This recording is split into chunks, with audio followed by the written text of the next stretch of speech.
channel. Hope you all are doing well and staying safe at home. ഇന്ന് നമ്മൾ discuss ചെയ്യാൻ പോകുന്നത് +2 English എക്സാമിൽ ഷുവറായിട്ട് 100% ഉറപ്പുള്ള ഒരു ക്വസ്റ്റ്യൻ ആണ് job application letter and resume or CV, that means curriculum vitae. ഇതിൻ്റെ ഒരു കോമൺ ഫോർമാറ്റാണ് ഇന്ന് നമ്മൾ പഠിക്കാൻ പോകുന്നത്. അതായത് നിങ്ങൾക്ക് നൽകിയിട്ടുള്ള ക്വസ്റ്റ്യൻ ഏതുമായിക്കോട്ടെ, ക്വസ്റ്റ്യൻ അനുസരിച്ച് ചെറിയ രീതിയിൽ മാത്രം മാറ്റം വരുത്തി നമുക്ക് എഴുതാൻ പറ്റുന്ന ജോബ് ആപ്ലിക്കേഷൻ ലെറ്റർ ആൻഡ് റെസ്യൂമിൻ്റെ ഒരു ഫോർമാറ്റാണ്. നമുക്കറിയാം ഇത് 8 മാർക്കിൻ്റെ ഒരു ക്വസ്റ്റ്യൻ ആണ്. ഈ ഒരു ഫോർമാറ്റ് നിങ്ങൾ പഠിച്ചു പോവുകയാണെങ്കിൽ തീർച്ചയായിട്ടും ആ ഒരു 8 മാർക്ക് നിങ്ങൾക്ക് വളരെ ഈസി ആയിട്ട് സ്കോർ ചെയ്യാൻ സാധിക്കും. Job application letter and resume. നമ്മൾ ആദ്യം നോക്കുന്നത് ജോബ് ആപ്ലിക്കേഷൻ ലെറ്റർ ആണ്. From name and address. ഒരു കാരണവശാലും നമ്മുടെ നെയിമോ നമ്മുടെ അഡ്രസ്സോ കൊടുക്കാൻ പാടുള്ളതല്ല. പകരം വളരെ കോമൺ ആയിട്ട് യൂസ് ചെയ്യാറുള്ള നെയിം കൊടുക്കാൻ ശ്രദ്ധിക്കുക. ജോൺ, ജോർജ്, മേരി, അരുൺ എന്നിങ്ങനെ രീതിയിലുള്ള name. 2. Name and address. For example, നിങ്ങളൊരു സ്കൂളിലേക്ക് അല്ലെങ്കിൽ നിങ്ങളൊരു കോളേജിലേക്ക് ഇംഗ്ലീഷ് ടീച്ചറിനുള്ള പോസ്റ്റിനാണ് അപ്ലൈ ചെയ്യുന്നത് എങ്കിൽ നിങ്ങൾക്ക് അവിടെ എന്ത് നെയിം കൊടുക്കാം? ദ ഹെഡ് മിസ്റ്റർ എന്ന് കൊടുക്കാം, ഓർ ദ പ്രിൻസിപ്പൽ എന്ന് കൊടുക്കാം. അഡ്രസ്സ് കൊടുക്കുന്ന സമയത്ത് ABCD arts and science college, Trivandrum. അതല്ല എങ്കിൽ നിങ്ങളൊരു കമ്പനിയിലേക്ക് അക്കൗണ്ടൻറ്റ് പോസ്റ്റിലേക്കാണ് അപ്ലൈ ചെയ്യുന്നത് എങ്കിൽ നിങ്ങൾക്ക് അവിടെ ദ HR മാനേജർ എന്ന് കൊടുക്കാം. The HR manager. Okay. Dear sir or madam. Sir അല്ലെങ്കിൽ madam. Subject. നമ്മൾ എന്തിനാണ് സബ്ജക്റ്റ് ചെയ്യുന്നത്? നമുക്കൊരു application for the post of English teacher. ഞാനിവിടെ 2 കളറുള്ള പെന്ന് യൂസ് ചെയ്തിട്ടുണ്ട്, ബ്ലൂ ആൻഡ് റെഡ്. ഇവിടെ റെഡ് എന്നത് കൊണ്ട് ഉദ്ദേശിക്കുന്നത് നിങ്ങൾക്ക് നൽകിയിട്ടുള്ള ക്വസ്റ്റ്യൻ അനുസരിച്ചിട്ട് നിങ്ങൾക്ക് മാറ്റങ്ങൾ വരുത്താനുള്ളതാണ് റെഡ് കൊണ്ട് എഴുതിയിട്ടുള്ളത്. Okay. Reference advertisement in the Times of India or the Hindu dated 22/4/2021. 2021 April 22 the ഹിന്ദുവിൽ കണ്ടിട്ടുള്ള അഡ്വർടൈസ്മെൻറ്റ് പ്രകാരമാണ് ഞാനിങ്ങനെ ഒരു ജോബ് ആപ്ലിക്കേഷൻ ലെറ്റർ നിങ്ങൾക്ക് അയക്കുന്നത്. അവിടെ റെഫറൻസ് കൊടുക്കുകയാണ്, ഒരു സൂചന കൊടുക്കുകയാണ്. Okay. With reference to the advertisement in the Hindu dated 22/4/2021.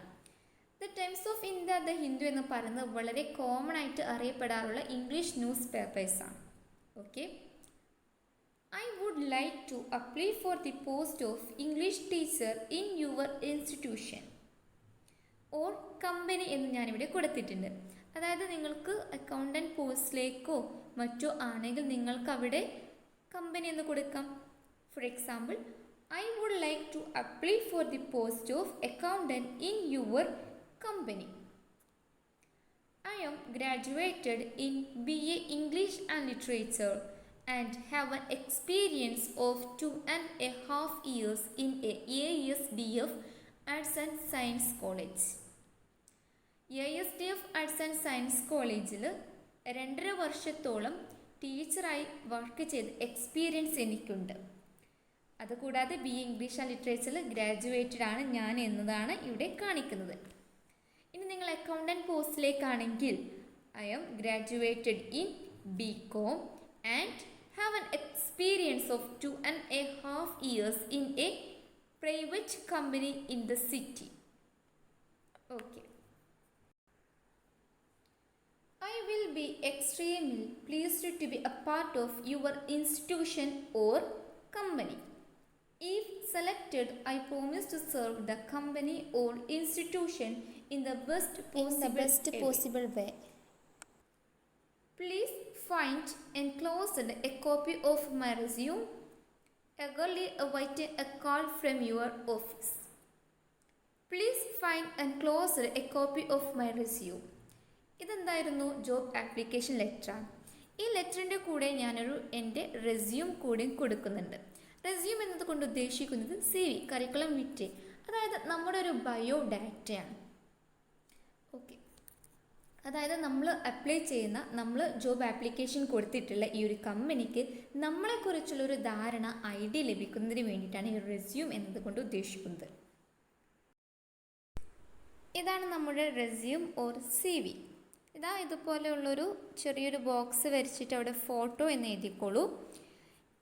ഈ ഒരു ഫസ്റ്റ് പാർട്ട് കൊണ്ട് ഉദ്ദേശിക്കുന്നത് നമ്മുടെ പേഴ്സണൽ പ്രൊഫൈലാണ്. നോക്കൂ, name, address, phone number, email, date of birth, fathers name, nationality. ഇതിൻ്റെ കൂടെ നമുക്ക് മദേഴ്സ് നെയിം കൊടുക്കാം, റിലീജിയൻ, ആധാർ കാർഡ് നമ്പർ ഒക്കെ നമുക്ക് ആഡ് ചെയ്യാവുന്നതേ ഉള്ളൂ. നെയിം നോക്കൂ, വളരെ കോമൺ ആയിട്ടുള്ള നെയിം കൊടുക്കണം. അഡ്രസ് നോക്കൂ, ABC house, Cochin, Ernakulam, 2nd street, then പിൻകോഡും കൊടുത്തിട്ടുണ്ട്. ഫോൺ നമ്പർ കൊടുക്കുന്ന സമയത്ത് ഒന്നെങ്കിൽ ഇതുപോലെയുള്ള നമ്പർ കൊടുക്കുക, അതല്ലെങ്കിൽ ഒന്നെങ്കിൽ 11 അക്കം അല്ലെങ്കിൽ 9 അക്കമായിട്ടൊക്കെ ഫോൺ നമ്പർ കൊടുക്കാൻ ശ്രദ്ധിക്കുക. Then email, date of birth, fathers name, nationality, Indian. Next ആണ് ഒബ്ജക്റ്റീവ് സ്റ്റേറ്റ്മെൻറ്റ്. ഒബ്ജക്റ്റീവ്സ് 2 ഓപ്ഷൻ കൊടുത്തിട്ടുണ്ട്. ഏതെങ്കിലും ഒന്ന് മാത്രം പഠിച്ചു പോയിട്ട് ഒന്ന് മാത്രം എഴുതിയാൽ മതി. To be a part of nation building or to be human and understanding. Educational qualifications. നമുക്കറിയാം ഓരോ ജോബിനും വ്യത്യസ്ത രീതിയിലുള്ള എഡ്യൂക്കേഷൻ ക്വാളിഫിക്കേഷൻസ് ആയിരിക്കും. ഫോർ എക്സാമ്പിൾ, ഒരു നേഴ്സാണെങ്കിൽ അവരെടുത്തിട്ടുണ്ടാവുക BSc ആയേക്കാം. അതുപോലെ ഒരു അക്കൗണ്ടൻറ്റ് സ്റ്റുഡൻ്റ് ആണെങ്കിൽ BCom. അങ്ങനെ ഓരോ ജോബിനും ഓരോ വ്യത്യസ്ത രീതിയിലുള്ള എഡ്യൂക്കേഷണൽ ക്വാളിഫിക്കേഷൻസ് ആണ്. അത് നിങ്ങൾക്ക് നൽകിയിട്ടുള്ള ക്വസ്റ്റ്യൻ അനുസരിച്ച് നോക്കി എഴുതുക. BCom or BSc or BA or BTech ഏതായാലും വിത്ത് 80% മാർക്സ്. 80 ആക്കേണ്ട, നിങ്ങൾക്ക് 95% ഒക്കെ ആക്കിക്കോളൂ, അതൊക്കെ നിങ്ങളുടെ ഇഷ്ടം.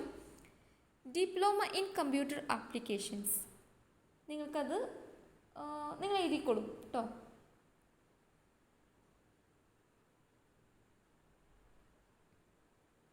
നെക്സ്റ്റ് എക്സ്പീരിയൻസ് ആണ്. Worked for 2.5 years as English teacher in ASDF arts and science college. ഇവിടെ ഞാൻ ചെറുതായിട്ട് ലൈൻ ചെയ്തിട്ടുണ്ട്, അവിടെ നിങ്ങൾക്ക് ചേഞ്ച് ചെയ്യാനുള്ള ഭാഗമാണ്. Accountant in private company in university. അതൊക്കെ നിങ്ങളുടെ ഇഷ്ടപ്രകാരം നിങ്ങളുടെ ഐഡിയ അനുസരിച്ച് നിങ്ങൾ കൊടുക്കുക. സ്കിൽസാണ് next. Decision making and organising events കൊടുത്തിട്ടുണ്ട്. ലാംഗ്വേജ് നോൺ, നമുക്കറിയാവുന്ന ഭാഷകളാണ്. ഇംഗ്ലീഷ്, മലയാളം, ഹിന്ദി 3 ഭാഷകൾ ഞാൻ കൊടുത്തിട്ടുണ്ട്, നിങ്ങൾക്ക് വേണമെങ്കിൽ കൂട്ടിക്കൊടുക്കാം.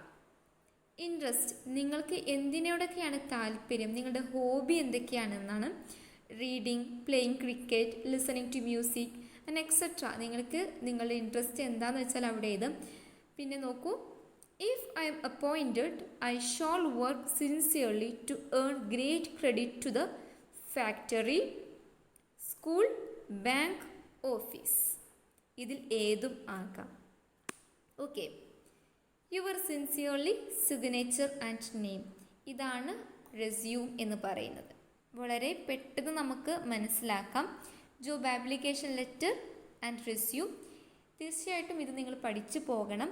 8 മാർക്ക് നമുക്ക് വളരെ എളുപ്പത്തിൽ നമുക്ക് സ്കോർ ചെയ്യാൻ സാധിക്കുന്നതാണ്. നമ്മുടെ ചാനൽ ആദ്യമായിട്ട് വിസിറ്റ് ചെയ്യുന്നവരാണെങ്കിൽ ആ ചുവന്ന നിറത്തിലുള്ള സബ്സ്ക്രൈബ് ബട്ടൺ പ്രസ് ചെയ്ത് കൂടെ കാണുന്ന ബെല്ലൈക്കൺ പ്രസ് ചെയ്യുമ്പോൾ 3 ഓപ്ഷൻ ഉണ്ടാകും. അതിൽ ഓൾ എന്നുള്ള ഓപ്ഷൻ പ്രസ് ചെയ്യണേ. എങ്കിൽ മാത്രമേ ഞാൻ അപ്ലോഡ് ചെയ്യുന്ന വീഡിയോസിൻ്റെ കറക്റ്റ് നോട്ടിഫിക്കേഷൻ നിങ്ങൾക്ക് ലഭിക്കുകയുള്ളൂ.